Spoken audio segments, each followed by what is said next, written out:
LinkedIn is testing out this new video feed. They released it, they pulled it back on some users. Uh, I'll clear the air here. I've met with the LinkedIn like product team a ton of times. Like the LinkedIn video feed is here to stay, and they're like doubling down on it. There's actually a lot more innovations happening on LinkedIn that's coming out within the next few weeks around video. And that being said, they're really encouraging individuals to post video on LinkedIn.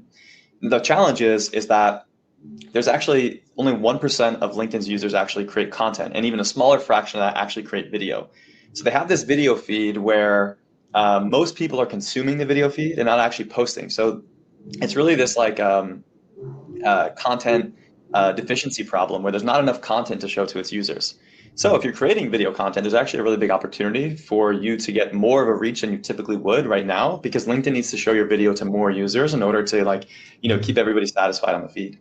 And video, since they uploaded this new feature, video uploads have been up 34%. So they are encouraging folks to get on the platform. They're also encouraging other video creators from like Instagram and TikTok and YouTube to come on the platform as well. People are already noticing a ton more videos. And videos actually get 2x more engagement, LinkedIn found. And I actually actually visited LinkedIn's office a few months ago, and I met with their video product team. And one of the things that they said was that a big theme on LinkedIn in terms of getting your video prioritized is around knowledge share.